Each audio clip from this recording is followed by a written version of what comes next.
It's 2026 now. I will summarize Indian netizens' various excuses when facing criticism. I hope they can learn rational thinking in the new year.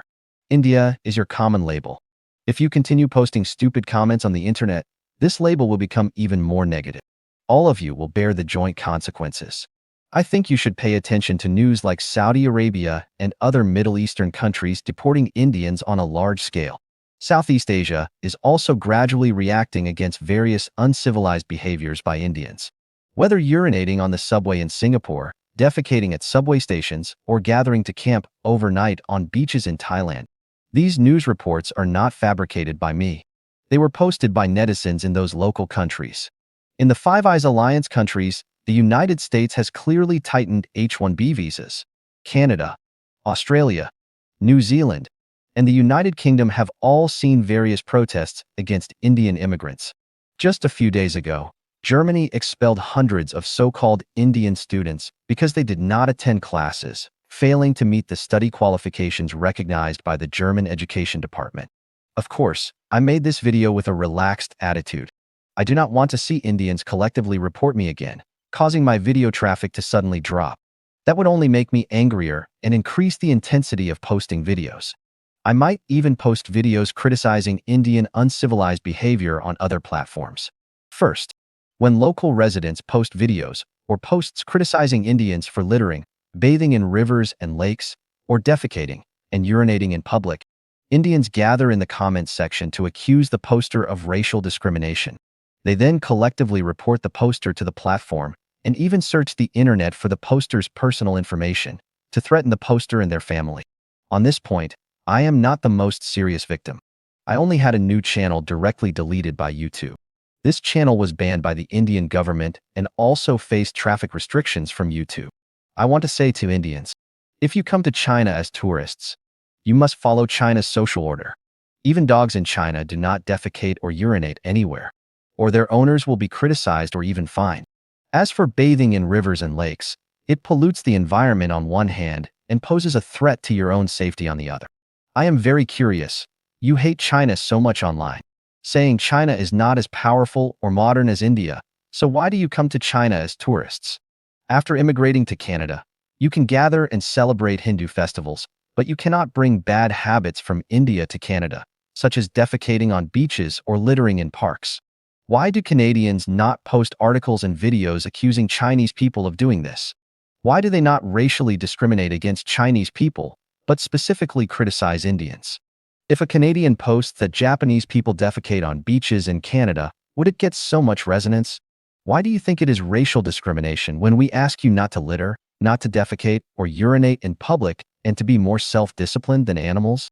You can point out on social media that these news reports are fake and provide your evidence, but you cannot say that defecating or urinating in public and littering should not be criticized, right? Some Indian netizens are very funny, saying that in India, these are customs and not worth criticizing at all. Then please stay in your own country and do not bring these customs to other countries.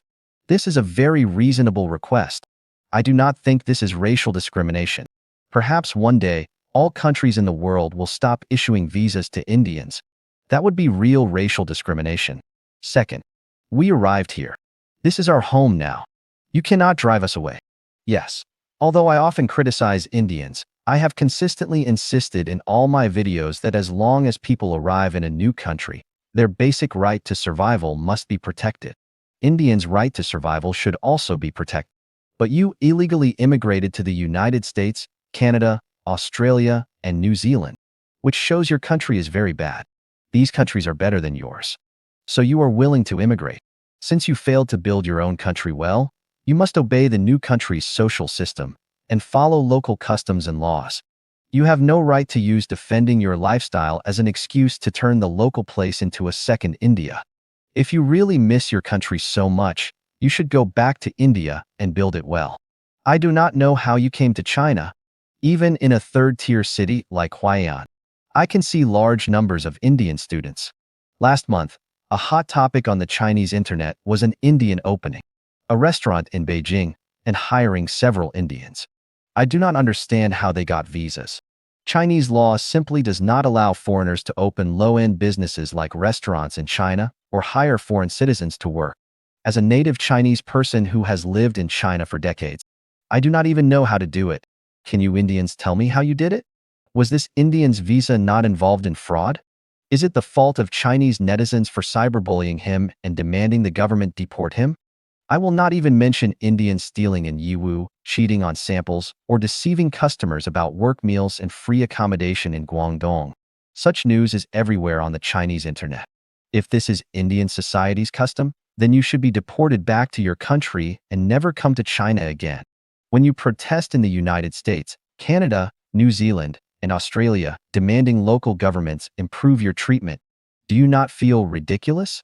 Do you think your treatment in these countries is better or worse compared to in India? When you occupy an entire neighborhood or small city and monopolize businesses like taxis and retail stores, have you considered how your unfair competition methods have caused serious damage to local society?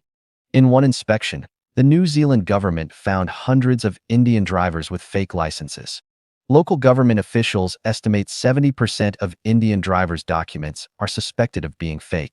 Your large-scale fake behavior has been continuously exposed internationally. In the end, is it not all Indians whose credibility is damaged and who collectively pay the price? If you were a resident of these countries, how would you view Indians? If you really treat a place as home, love it, maintain its cleanliness and beauty, and do not pollute it with feces and bathing water. Third, why do you always criticize India? Can you not give India constructive suggestions? Honestly, I find it hard to understand how Indians who say this think. Let me ask, if you do not come to China and do not scam Chinese people, how many Chinese people care about your India? Your media basically spreads rumors and slanders China for a long time, posting fake news about China. Then you Indians wildly celebrate in the comment sections, celebrating India's greatness and China about to collapse. Facing such a country, if you were Chinese, could you maintain goodwill? Your stupid prime minister, who loves wearing skirts, Modi, publicly said Chinese people have squinty eyes. For such a country, my only constructive suggestion is move off her. Moreover, you elected Modi and BJP to govern with your votes. Your stewards have a large number of parliament members and politicians. Is it not their job to give constructive suggestions for India? My channel was banned by the Indian government. I did not take a single cent of benefit from Indians. Why should I give constructive suggestions for India? Even if a country like India disappeared from Earth, what does it have to do with me? If it splits into 5 to 7 countries, for me, this seems not a bad thing. Fourth, friends, China and India are not enemies. We should join hands to confront the West. Every time I see Indians post such comments, I almost die laughing. Let me ask. Your Modi government has been a watchdog for the West for 12 years, doing countless things betraying developing countries and the BRICS organization. The Global South has long lost trust in India. We are not enemies, but we will never be friends. After all, how can you be friends with a poisonous snake or a vulture? Not to mention China. Can you Indians list any country on Earth that is your real friend? Even just name one. Tell me its name. Does the West trust you? Does America trust you? How did Trump humiliate India? 50% tariffs, constantly publicizing that you were shot down 5 to 8 fighter jets by Pakistan, inviting Pakistan's Marshal Munir to visit Washington with grand reception. This is America's trust in you. This is the dog food America gives you. You will have no friends really. From now on, seriously reflect on your two-headed snake stance and repent sincerely. It is still not too late. Finally, I have bad news for you. I am testing automated production scripts. If my scripts are tested successfully, I can focus on creativity. I might open several channels on different media platforms criticizing Indian uncivilized behavior. This is the consequence of you collectively reporting my channel. Let's wait and see. Jai Hind.